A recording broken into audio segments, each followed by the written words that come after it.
Hey everyone, welcome back to another episode of Fringe Coverage. This podcast profiles the stories, swings, and stars of the LPGA Tour. Whether you're new to women's golf or a longtime fan, hopefully this podcast helps you develop your own rooting interest in women's professional golf. And it is the season. We are wrapping up the year. Christmas is right around the corner. Tom, are you feeling festive, my friend? Yes. Christmas music starts in my life the day after Thanksgiving, put up the decorations and everything and just nonstop Christmas stuff. So you kind of answered all that good stuff. Oh, wow. So you do it all. That was my first question is, hey, how quickly does the family transition? Do you guys just even acknowledge Thanksgiving as a holiday? Is it just, I can't wait for Christmas in your house? I'm a big proponent of Thanksgiving. So I go, full out for Thanksgiving and then you give Christmas it's due. We definitely, I think like a lot of families, we're similar. We go see some family for Thanksgiving, but that Saturday, Sunday afterwards, we go get the tree, we put it up. The idea is that Sunday after Thanksgiving, our house is very Christmassy, which means I'm on a ladder most of the day Sunday, and my wife's inside with the girls doing Christmas decor inside. So we have a very festive house ourselves. Speaking of festive, we're at that point in the season where there's no official or unofficial LPGA events happening. The athletes have a well-deserved break after an 11-month long season. And we're going to get a little festive with it today. And you texted me earlier this week, said, hey, I got a different idea for what we want to do this week. So I'm going to hand over the reins. Where do you want to go today, Santa Claus? I wanted to know if the LPGA as a whole had a Christmas wish list, what would that look like? What does the LPGA want for the upcoming season? Can I make it my wish list for the LPGA? Sure. Because I can't speak on the LPGA's app. Okay. All right. So how do you want to do this? I think we can go back and forth and just say something that I want for the LPGA or what the LPGA would want in the coming months. Okay. Well, why don't you kick us off? You've been putting some thought into this. Where, again, this doesn't have to be. Are you going to start with your top priority or just the first thing that comes to mind? Wherever you want to go. Well, when you give a wish list to Santa, do you go with the biggest item first, or do you just kind of ease him into There's some strategy there. There's funny side story. I think lists are a very interesting thing.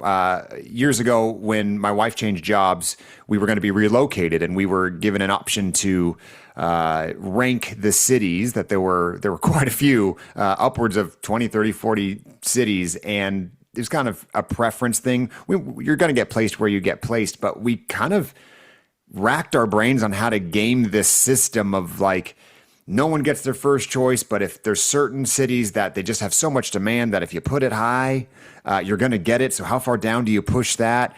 So I think this is a very interesting question. I was not nearly this smart as a kid to think about whether I put my biggest Santa wish on top. I think that's where I did. But I also think I didn't make many lists. I think I just gave him one thing that I wanted. Do you have a list this year? Yeah, play more golf next year, man. I don't know how Santa can help me with that, but that's all I want for Christmas. Beautiful. Is there something golf related that you want this year? From a equipment perspective? Yeah. Well, I mean, we've been talking about it the last month on this pod. I mean, I need to close that gap in those woods and irons. So I'm not doing that until I commit to playing golf, and I haven't done that yet. So I think with my youngest is almost a year old. We're kind of out of that crazy infant stage, and hopefully my wife and I have life a little bit more dialed that I can start calling you and say, hey man, it's time for you to get me out of the house and play some rounds of golf. So more time with you. How about that? I love it. All right. Where do you want to go? What's your first wish for the LPGA for 2026? My first wish, and I think we've talked about this a few times, is I want a more competitive season. I want multiple repeat winners. So define competitive. Multiple repeat winners. I want to see not just 26 different winners, and at any given weekend we can have anybody win. I want to see the cream rise to the top. I want to see at the end of the season, I want to see 3 or 4 women with 3 or 4 wins each. I think that's what makes a compelling season. It was cool to have these wild cards come out of nowhere and all that, but I want to see a little bit of a change this season. So death to parity is what I'm hearing. Well said. And again, I don't know that competitive is the right word because I'd argue this might have been the most competitive season because of all of those winners, depending on how you're looking at that word. But in terms of that, in terms of some separation happening, just the marketability of those players skyrockets so much, right? So I think we're going to have some similar themes in what we want for the LPGA. But I'm curious, do you think there was any? Do you think there was any advantage to having the parity we had for this past season?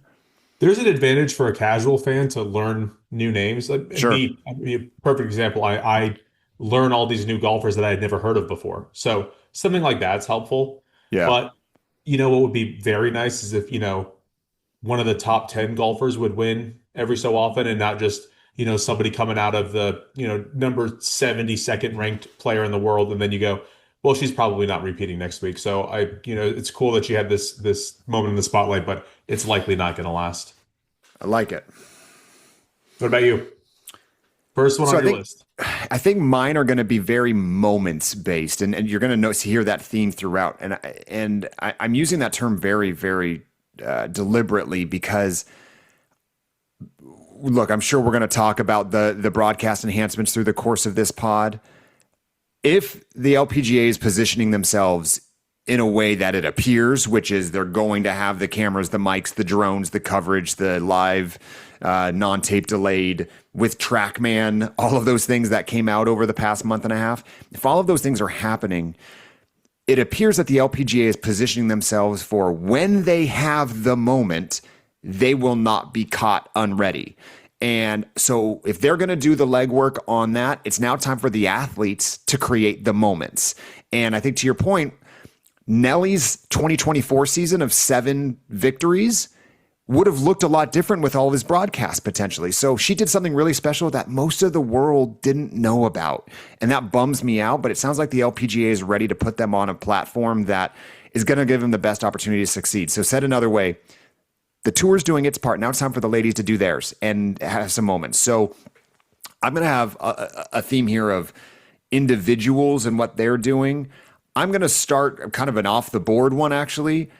I want the Solheim Cup to be an outrageous moment. I want something Ryder Cup-esque of Shane Lowry and Rory getting in fights on the green with Patrick Cantlay's caddy the year he's not wearing a hat. I want there to be something that makes it newsworthy for anybody to pay attention to, because what I care most about is non-traditional LPGA or non-LPGA fans taking note of the fireworks that are happening on this tour. And if they just keep hitting fairways and greens, it's going to take a really long time. So I think they need a spark, whether that's a new rookie, whether that's a moment. The Solheim Cup is such a galvanizing event. It is the most important event, in my opinion, for the LPGA, and it happens every other year. And so it's a great time for those broadcast enhancements to come. So I want to see something out. I want to see Charlie Hull smoke a cigarette on the 18th hole and then can a putt to win the thing. Like truly get as weird with it as you want. I want something so outside the box, weird or fantastic to happen that the world has to take notice. And I think the Solheim Cup is the stage for that. Are you looking for controversial events? I won't even get that specific. Like the fans swearing at the US team or anything like that? I assume you're not looking for that. As long as it puts the LPGA in a good light, I'm good with it. So if 2 players go at it, I'm fine with it. I don't want the ugly look of Bethpage of what happened to Rory this past year. But look, put it this way, I want the product to shine, and the product, in my opinion, are these top female golfers in the world. So I don't, the worst thing that could happen is some 10-point blowout, right? Where it's over on the first day. Let's have it be tight, but let's have it get a little touch and go. Let's have them start sniping at each other a little bit on the tee box and doing something weird. Like I said, sparks can come in a lot of different way. I won't get as specific as what that spark needs to be or can be, but they need one. Where do you want to go next? Related, I want PGA participation in the Solheim Cup. I want representation from the PGA to appear at the Solheim Cup, team captains from the 2025 Ryder Cup, or maybe if they don't know the 2027 captains yet, but Will they know it at that time? Probably not, right? No. So I mean, again, the question is whether they're going to extend Keegan. I think that's a big discussion that's ongoing when they go to Adair Manor in 2027. So, yeah. So no, they won't know that yet. But suffice to say, the men's game can boost this in a lot of different ways.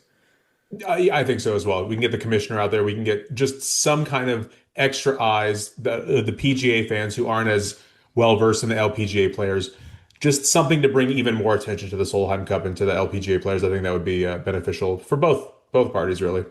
And that kind of speaks to the LeBron James stuff we were talking about with Nelly Court over the last few weeks. It's not just being there. It's what are they doing with it? Are they posting it about it? It needs to become a social affair because right now the LPGA is as insulated as it gets and sheltered and non-exposed. It's one thing for Rory McIlroy to be there walking the grounds. It's another thing for Rory to be talking about it, doing media hits, and trying to take advantage of the platform he has, which he is not his job, right? We are asking a lot of people who their job is to elevate their own tour and quite frankly just their own game. And look, we had the Grant Thornton a couple weeks ago. It misses the mark for me of what it can be, and you and I have talked about. I loved your ideas of how they could make it way more interactive with the draft, but you also had just got to get better male star power on that. Like it can't be Denny McCarthy. No, I mean, they're going to catch some strays here, but it can't be Bud Colley and Denny McCarthy, and then have Daniel Berger back out and have Brennan come in and be Charlie Hull's partner. Like they're not doing anyone any favors, PGA or LPGA. So we really got to be strategic and thoughtful about this.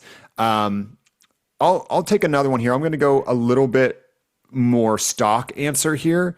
2026, I want Nelly to remind everyone that she's still here. Because we've talked about this a ton, right? Like Nelly did not have a bad statistical golf season, but she had 0 wins to her name after having 7 wins the prior year.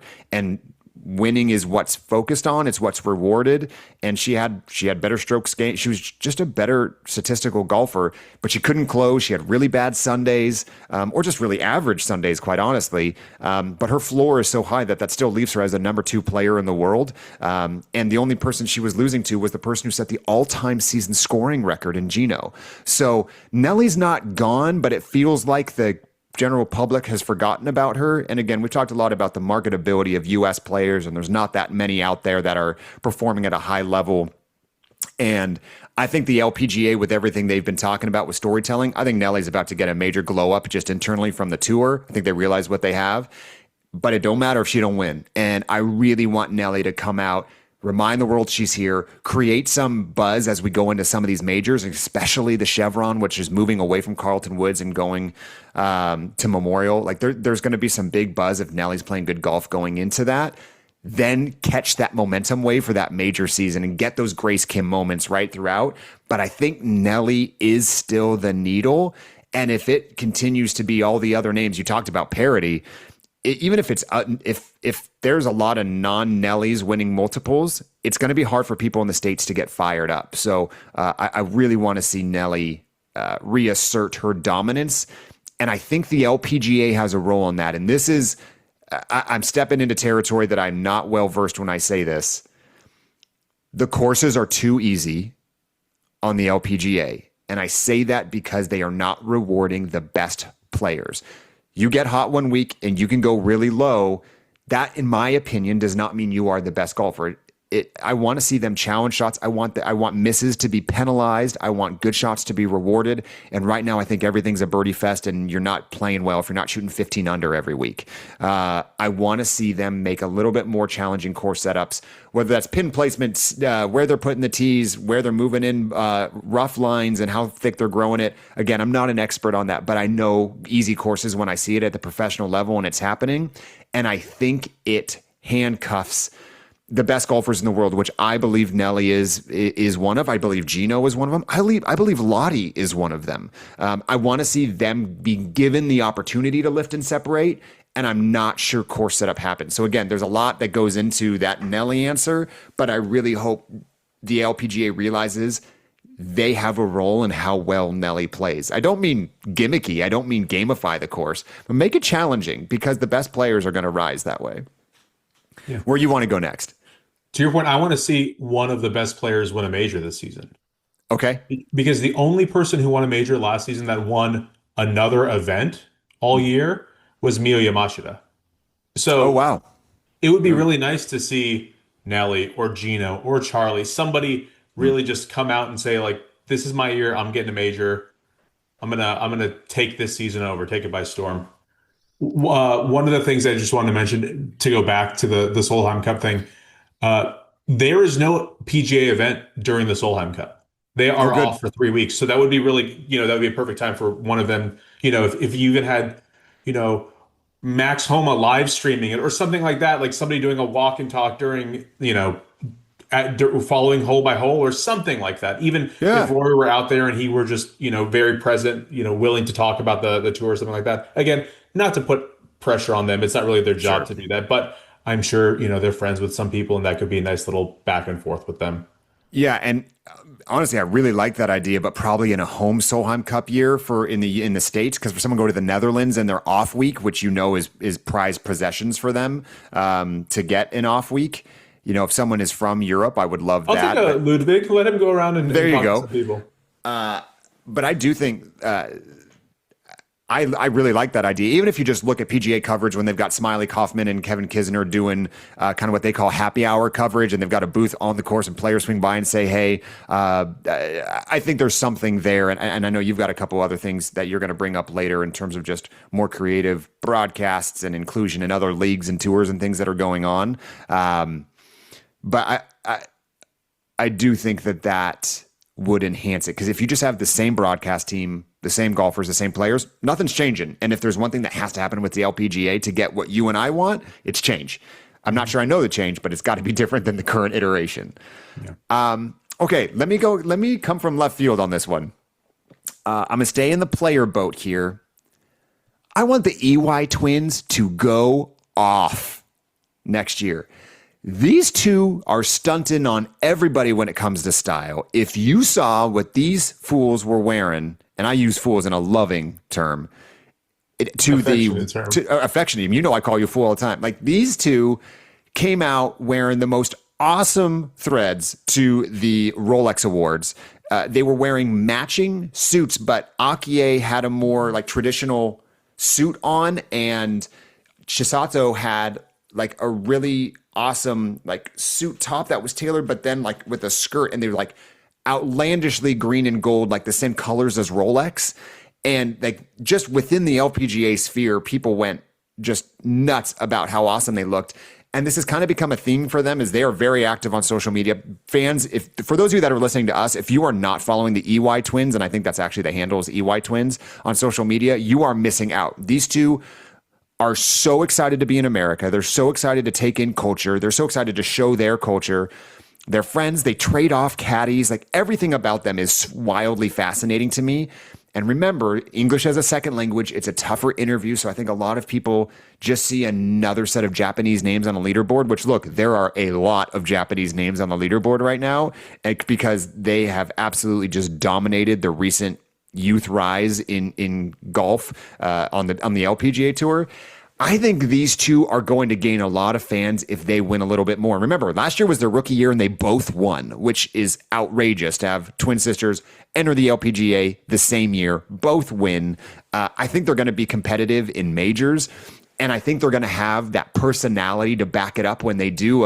I could see one of them going on Jimmy Fallon when they win. Like, I do think that they are those types of people. And again, yes, I want to see good golf, but this year my wishes are all going to revolve around how can the sport transcend its own audience. And I think the EY twins buck the traditional LPGA trend enough. I don't care where they're from. I think anybody internationally is going to be really interested in what these two do on and off the course. I don't know how this got by me. I mean, these outfits are phenomenal. Oh my God. Are you looking at them right now? I am. Yeah, I'm looking at it right now. Dude, it is one of my favorite things I saw this year. I mean, you know me, I know nothing about fashion, but I think I know it when I see it. I'm like, man, that is awesome. I was listening I to don't either. I see Timothy Chalamet and Kylie Jenner wearing matching orange outfits, and I go, that looks stupid. But then I see the EY twins, and I go, oh, they look pretty cool. I have no like idea that. what that first reference meant, but that's about par for the course. Do you know who Timothy Chalamet and Kylie Yes, but I have Jenner no are? idea what reference you're talking about as relates Okay. to what they were wearing. All right, that's fine. Okay, That's a where are good you one. I going like that next? one. I want strong follow-up seasons for all the rookies who came out and showed out this season. So, I mean, it would be pretty hard for Miyu Yamashita to come back and beat the season she just had, winning the AIG and another event as well. But I like when there is sustained success. Flash in the pans are nice. It's a good story. You know, you see it all the time with like an MLB Rookie of the Year. Someone just has like a breakout season and then they kind of just, fall back to the pack. I like when people come out with expectations and are able to meet and surpass those expectations. And Totally.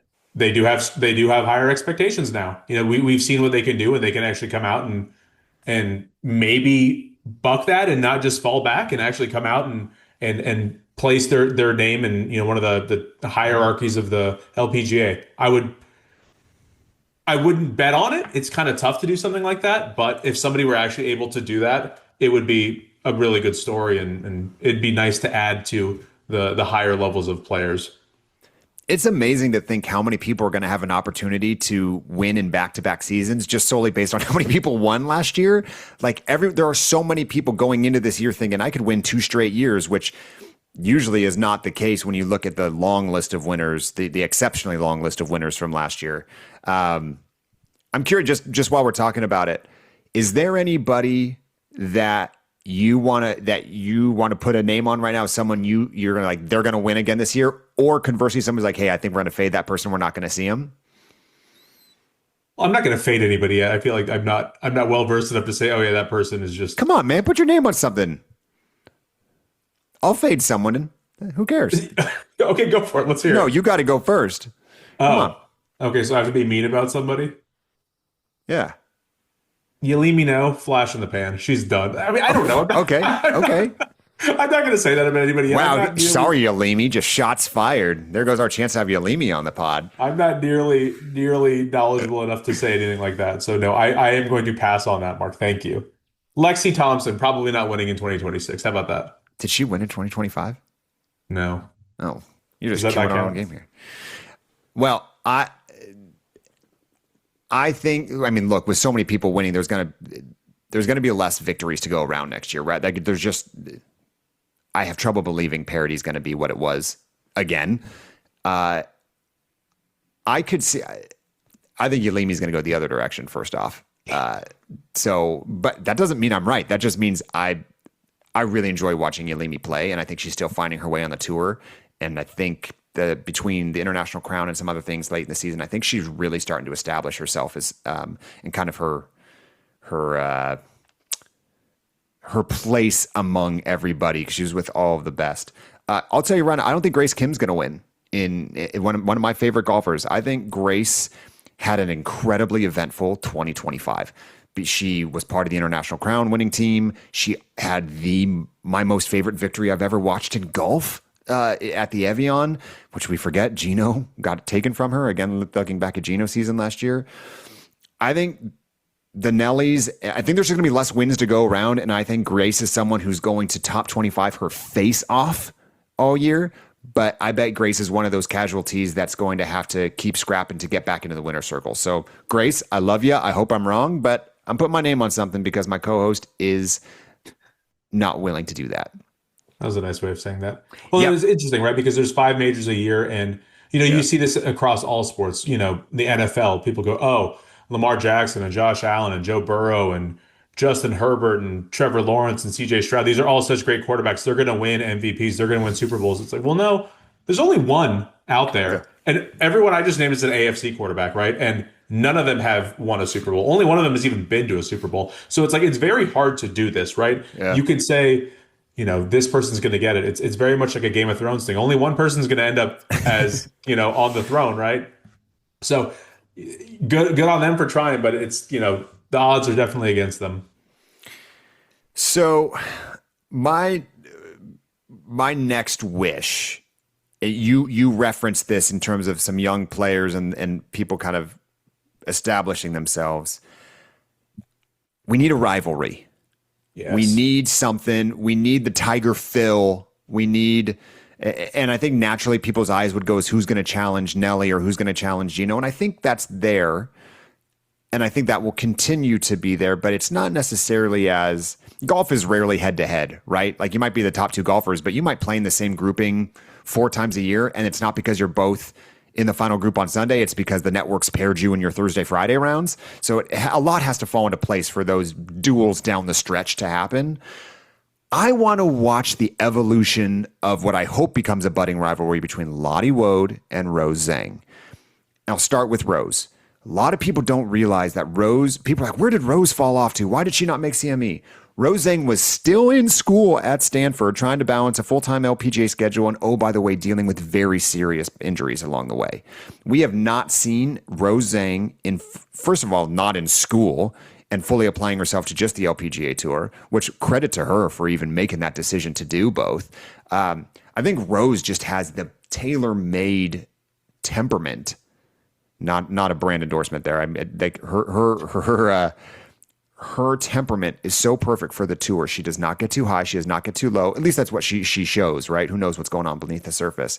But I think one of the interesting things about someone who does kind of dip their toe into the water of the LPGA, but not fully jump in because of school, she got a taste and she got to see what traveling looks like and having to balance a lot. Imagine what Rose Zhang could do if all of her attention was on not only LPGA, but had a balanced travel schedule, wasn't opening school books on the weekends. Like, I can't even imagine what her last 18 months to 36 months have been like as a student, certainly at a place like Stanford, and then combined with being a professional golfer and one of the best in the world. Throw that against Lottie, who, just like Rose, came on and won immediately when they came on the LPGA Tour. Lottie was the betting favorite at the AIG Women's Open, and she'd been on tour for a month. Like, that's the stupidest sentence I've said in a very long time, and it's true. How great would it be for this tour when we start talking about moments, we start talking about drama, to get Lottie Wode and Rose Zhang just going at each other? Now, they're not going to be the personalities that are sniping at each other. They very much keep to themselves. They are business. I'm here for it, man, because look, we know media can stir up anything, and I guess that we can call ourselves that at this point. Is like we're trying to create drama where there isn't. I don't need them being bad personalities to one another. I just want to see Lottie and Rose play good golf and start some dialogue of, I would love nothing more than this episode next year, you and I talking about who's going to win more majors. What did we see this year? Because I'm not ready to make that call. I've barely seen them. Lottie's played 4 months of professional golf. But it doesn't mean it's not fun to project it now. But I hope this time next year, both of their names are names that were competitive all season, made the CME, threatened majors, and now everyone's talking about what they're going to look like for years to come.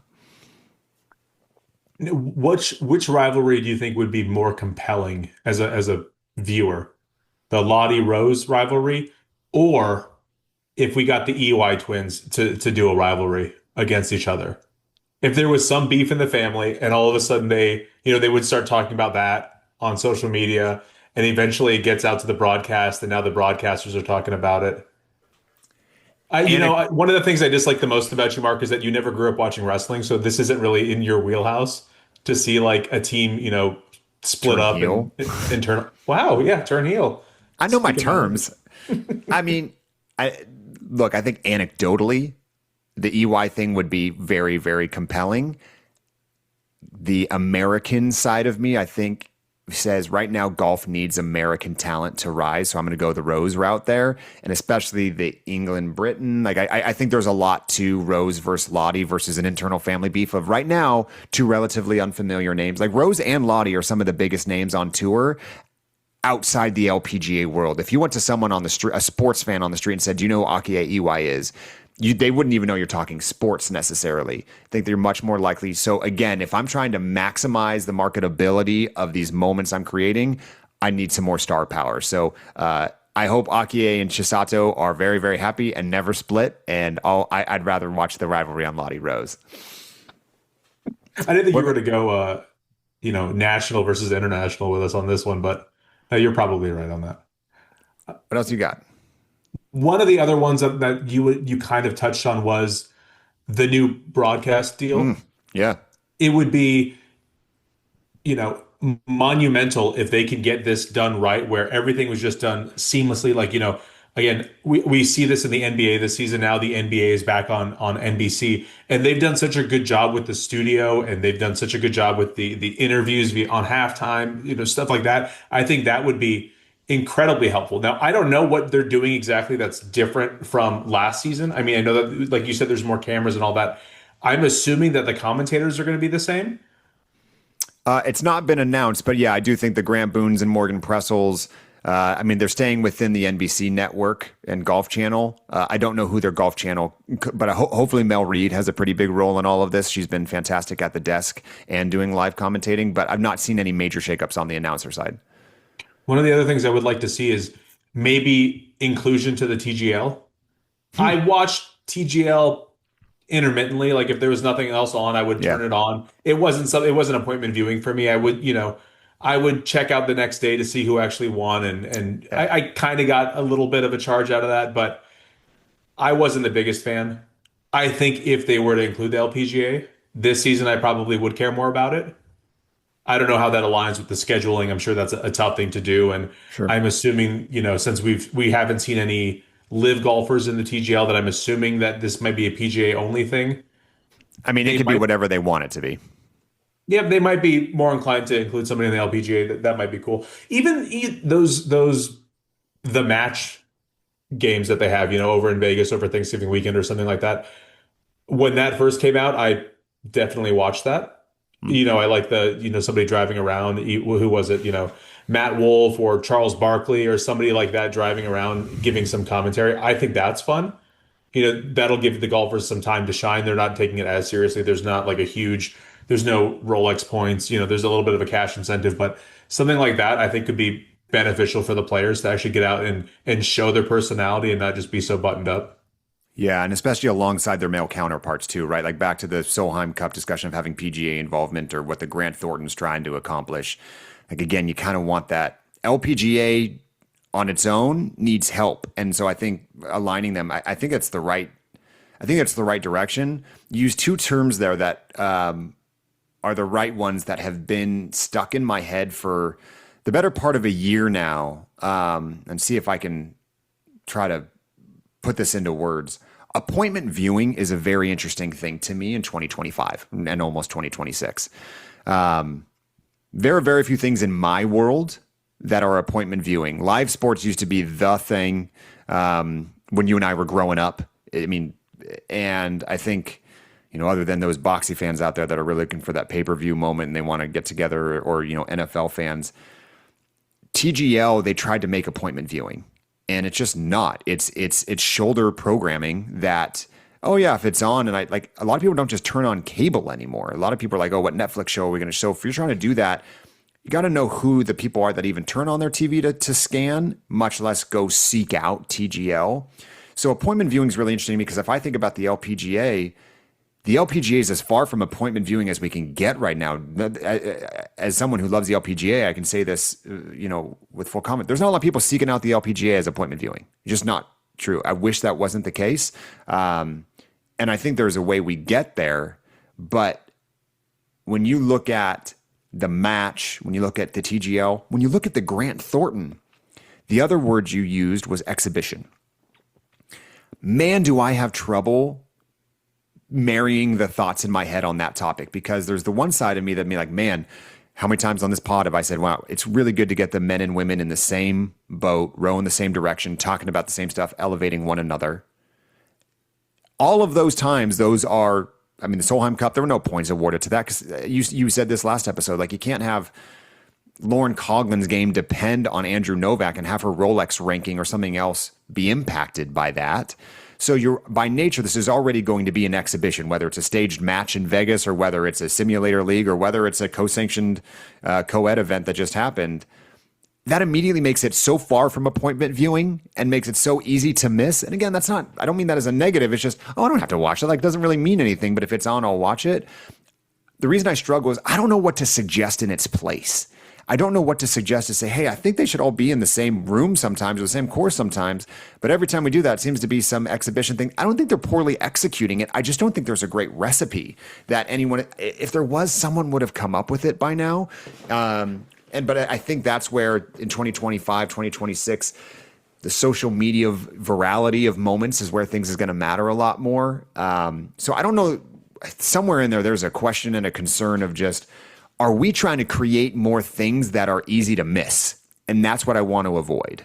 Does that make any sense? No, it does. There are very few things that I consider appointment viewing.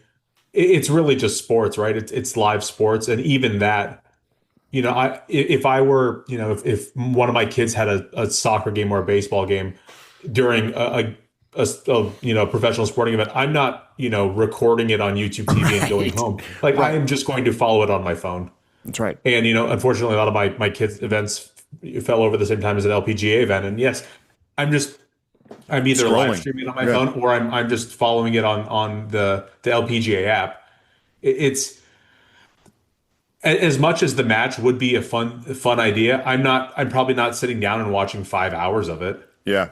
And there are few golf events that I actually am able to do that. Like, you and I got together for the Ryder Cup, or you and I can get together for the Masters, or the AIG or Solheim, stuff like that. If it's a really monumental thing, like the biggest event of the calendar year for that sport, I would be more inclined to watch it. But as you said, everyone's pretty busy with their other stuff, and having something that long might be a little difficult. If the LPGA got together with ABC and did an episode of Holy Moly, I would probably watch that. I think that'd be fun. I'm not sitting down and watching it live. I would catch the clips on YouTube or something like that. But if it is something that would get these names out there and these personalities out there, then that's a net positive, I would say.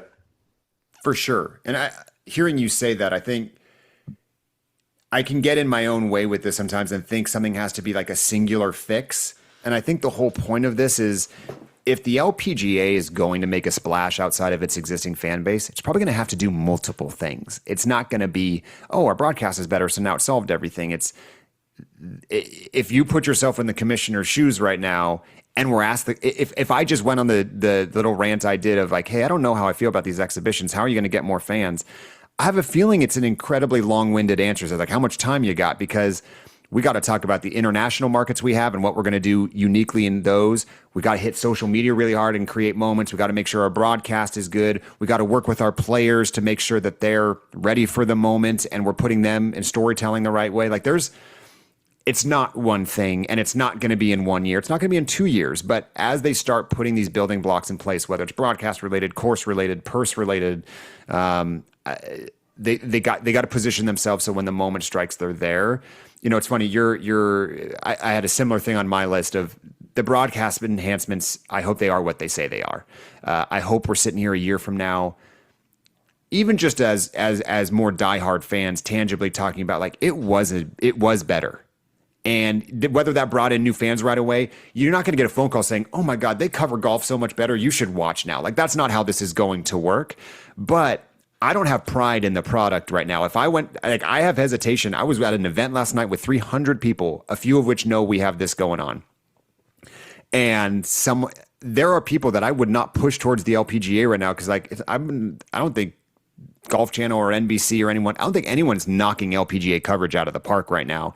And I think it's a really boring watch. I think the acoustics are horrible. I think there's no fans. There's a lot that goes into it. If I told a first timer right now, hey, go check it out, you're going to be hooked, I would be lying through my teeth.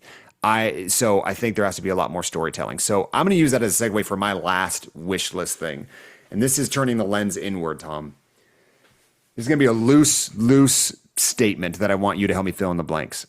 I think we, Fringe coverage, need, my wish for us in 2026 is that we find a better way to do our part to elevate the LPGA. So if we're looking at where we as a podcast fit into all of this, and in an ideal world, look, the how is going to be really hard, right? Like we have to look at, do we want to do more interviews? Do we want to change the format of what we're doing? But if we look at success, if we look at how, if we at the end of the day, the year, whatever, say, hey, look, I'm really excited that we've got more people talking about it. I think ultimately it comes back to storytelling, right? And I'm curious if you look at your fandom of other sports, of how you became obsessed with your favorite childhood people, or even just athletes that you religiously follow now. You don't know them. You've never met them. You probably have some team allegiances that maybe make you gravitate towards certain people, but there's also golfers you follow on the men's tour. if you try to pull the thread a little bit here, I'm going to put you on the spot. Like, what makes these people your favorites? And then what are our versions of how can fringe coverage do that for the LPGA? So start on the easy stuff. Like, think back to like, what made you people your favorites? When you said, local allegiance usually helps, right? I was born in Michigan, so I root for all the Detroit teams. I root for all the San Diego teams out here now that I live here. And, I don't want it to become, where we only root for the US players. But I'm guessing that if the broadcasts were to push the US players more, that might be helpful for overall ratings and the interest in the sport. Obviously, there are a great number of international players that probably deserve more attention than some of the US players, but I bet that would help. Put it this way. Why do you like Tommy Fleetwood? I like Tommy Fleetwood because I think he's seems like a genuinely nice guy. I've heard him in interviews and I've seen him, on social media, and that kind of stuff resonates with me. So if we can get more interviews, not us, if the LPGA were to spotlight these players more often, I think that would go a long way. One of the things I was thinking, which I think would go, so incredibly well for the LPGA, was a full swing type show, a Drive to Survive type show. I don't know if that's ever been bandied about. I think that's something that would be a no-brainer. I didn't know anybody who followed F1 except my dad before Drive to Survive came out, and all of a sudden, I can name you 15 F1 fans. Full Swing wasn't as successful as Drive to Survive, in my opinion, but I still think it helped. People started learning about these players that they had never heard of before. And the other thing that I think would be very beneficial with that is, I follow F1, but I grew a little tired of Drive to Survive because I followed it so closely that, I don't need to know 10 months later that Max Verstappen won the championship. My guess is that a lot of people don't know who won the AIG Women's Open in 2025. So if they were to watch, the Full Swing LPGA version in April 2026, they would be, glued to their seats to see who won. Yeah. So how do we go about getting that on the docket? That would be a really cool thing, I think. I think, look, on its own merits, I love the idea of it because of everything you just said. I think the first step is to recognize where you are before you take any steps. And it's like, okay, yeah, not everyone knows what happened last year. Yeah, we know that there was a ton of parity and all the things we just talked about. But set the table, like do a recap that's a year in review. Who cares? I mean, and let it be leading into one of those major weeks. So now there's some attention on the sport, and be timely about it. Look, the big elephant in the room here, and it's always a very difficult thing to talk about, is the LPGA does not have a very big audience. So from a business proposition perspective, the amount of money that would have to be pumped into a show like Full Swing, that Netflix in this case pumped into it, that is a heavy investment on behalf of Netflix and probably some other partners as well, for an audience no one is currently seeking out, because it is a very small sample size of people. When you look at what the audience of F1 was at the time, it was already quite large. PGA way larger than the LPGA. So if you're saying, hey, who are we trying to reach? And that was actually an identity crisis for the PGA when Netflix first came out. It was like, are we trying to bring more fans to the PGA? Are we trying to do this for PGA fans? And like everything, it's a mix, right? They're trying to like, oh, you know what? It's cool for me as a golf fan that there's something golf on Netflix, but also we would want to kind of dumb it down a little bit in a very positive way of like, hey, let's make this very accessible and understanding. So if you don't know F1, you can listen to the rules real fast and figure out how a race and qualifying works. If it's the PGA Tour, it's, hey, there's a 4-round tournament and there's a cut after Friday. Like they have to get a little basic with it, and they'll have to do the same thing again. But I think the fear on behalf of those people that would potentially invest is, who's going to watch this? And I think the PGA was well positioned to do it because of the personalities that had already been put on display, like Rory and Scotty and Tommy and Justin Rose and Justin Thomas, people that are but again, the finishes of the PGA Tour events are no different than the finishes of LPGA Tour events. I'd argue last year we had some of the most amazing finishes of all time on the LPGA side. What's different is there was not just this motor of this engine of an amazing broadcast, an amazing fan base, of everyone reacting to it when it happened. Is like, this was the thing that happened that nobody saw. And the LPGA is going to take a while to get there. But that's where I start thinking back to your example of Full Swing as the storytelling is we do have to start somewhere. And it's not going to be in front of all of a sudden you get an NFL fan base, right? Right. You know, like I watched The Last Dance on Netflix. Yeah. Hell, I just watched the Diddy documentary on Netflix where You should probably keep that to yourself. no, it was actually pretty good. You should watch it. I mean, you'd love most of those artists, Diddy Sure excluded, but you know, the rest. My point is there was always somebody with a camera, which I always thought was so odd, right? Like, why are you filming in the 1997 Chicago Bulls locker room? Or you know, it seems like a weird thing, right? But now we get all this great footage. If they just had, easier said than done, but you could have a camera crew following around the LPGA players, and you will get some good interviews. You will get some good footage. I'm sure there will be some drama that comes out of this during, after a win or a heartbreaking loss or something like that. And then, it doesn't need to be to the full scale of a Full Swing or a Drive to Survive, but, like you said, start somewhere. It must be so hard to be in those strategy rooms of knowing where you are and where you want to be and how much of a like chasm it feels between you and there. Because it's so hard to build long-term plans. I don't care what business you're in. If you've ever tried to do a strategic plan, a growth plan, the LPGA is no different. But there are success stories for them to model themselves after. They have a unique business model, right? They're a membership model. They are a small tour that they don't have team allegiances of all the stuff you just talked about of how people generally develop their fandom around individual athletes is actually team first. PGA, LPGA, F1's a little bit different in that regard.